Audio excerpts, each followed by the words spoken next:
funds from utility funds, you would have to decide to cross over and supplement something else with your electric funding. Because these are electric funds and they are used for street lighting.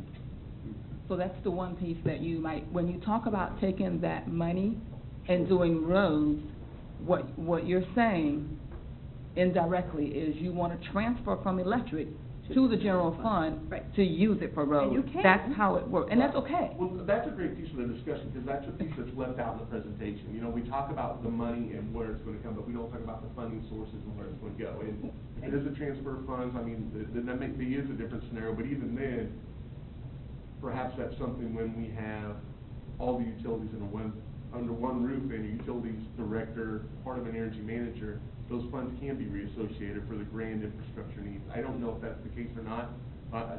My biggest concern is we're funding a lighting system that may not actually lend itself to what our grand plan for the downtown district would be.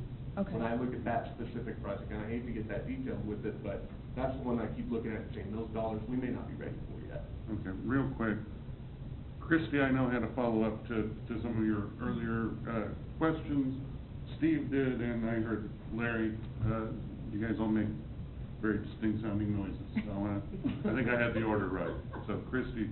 Well, first I will say I agree with Keith about the lighting. As far as, I mean, and I don't want to spend money just to spend money, you know. I mean, if we have $260,000 out there in electric, and just because we can do this out of the electric fund, and to me it just doesn't make sense until we get some of this other stuff done. But then also my real follow-up question was, Laura, you had projected, and I understand not to hold you to this, but potentially within 2 years that these increases will go away. Can I assume that that is with continuing the maintenance at the level that we are today? Okay. Or maybe a little bit more. Okay. Again, No, I know, next I know. year. I just wanted to make sure we Right. weren't reverting As long as back we're- to, No, okay. that included continuing the funding out through the 5-year planning period. Okay, great, thanks.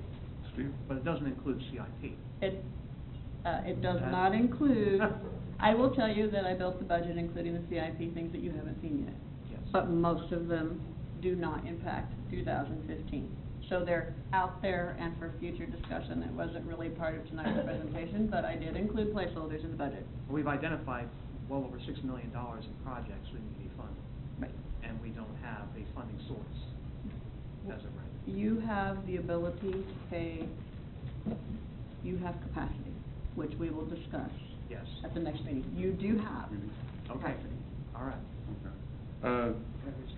Larry, you had a follow-up to what Heath's questions, and Heath, were you through?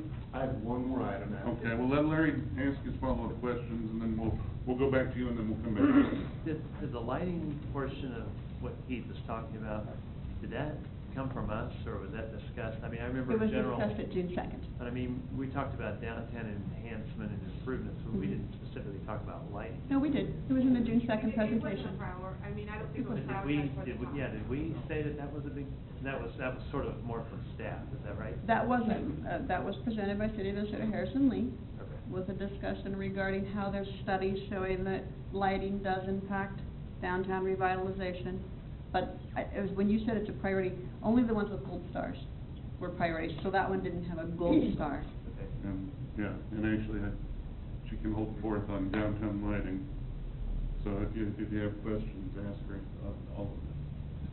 So, Heath, did you have any other follow-up for Heath, or? A ton of other questions. Okay, But Heath. I'll try to make this one quick. From the residents' perspective, when they talk about budget, it's kind of three things. It's with water and wastewater rate, we discussed, electric rate that we discussed, and then the third piece is the mill rate. No change to the mill rate. No change to the mill rate, No, is what's sir. projected for the 15 budget. It's exactly that, we backed into exactly the same as last year. Okay, great, that's all I have, thanks, Chris. Okay. Okay, Larry? Well, in regard to the mill rate, that's great when property values are stagnant or declining, to have a consistent and stable mill rate, but Mhm. we have rising property values now, so what will the true increase in tax be? $6. That I was for- calculated it. So, given the new legislation that allows for the consumer price index increase over your current valuation. So discounting anything over and above the national consumer price index is $6.30 annually to the average homeowner. That's not based on property taxes, or? That is your property valuation. So if the city were to say, if we're only going to allow the 1.5% consumer price index and not reap any benefits from our increased valuation, and I'm talking about existing valuation, because you get new improvements or new improvements, you didn't have them before. Existing valuation. Over and above the consumer price index, $6.30 annually to the average residential home that we always use $160,000 for. That's the difference. What is that 1.5%? What? That's from the state legislature changed in July 1st. The state said they will peg the increase in valuation to the consumer price index, and they gave it to us. We didn't look it up ourselves.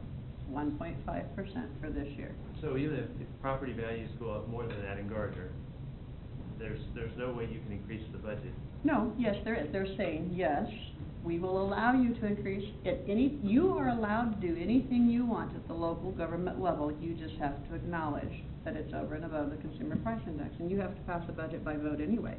So that's all it is. Okay. Regarding the truck scales, the $30,000 price tag is a pretty low cost of entry, but it assumes that we have, relatively speaking, it seems. It's also just an estimate. I didn't go out and buy them or anything, so. Right, but I'm just saying, we're talking about grinder remanufacturing, and it's twice that amount, but really, that assumes that there's that there's excess capacity in the police force to man those scales. It does. My understanding is that we spent recently, or we enlisted the help of multiple jurisdictions to, truck safety monitoring, and I guess, what is the true cost of that scale? I guess is my bottom line question, because $30,000 is not it. I didn't calculate anything in for So people. I guess if we don't have that component, which is the much greater portion of that cost, then salaries always, make up about 65 to 70% of our budget, probably. Would you agree? Yes. Labor, generally labor. I'm trying to, Yeah. that is So- your most so I important guess component, right? what is I guess, do we need a truck scale if we don't know the true ultimate cost of the truck scale officers? That's a discussion to have with your. I've talked with Officer Huff about this before and other people in the PD. You have the truck scales available to you if you've got somebody certified to handle them, but it's not meant to be a full-time only truck inspector position, if I understand this correctly, Captain Moore, but they will designate dates and shifts where they would deploy this, hoping to, affect the greatest amount of public safety impact, and it's believed that with overweight trucks being a heavy fine, that the cost of the scales anyway would pay for themselves. But as we talked before, the fine is administered at the state level, and the fine goes to the state, right? It doesn't come back to Gardner. That's what Officer Huff said.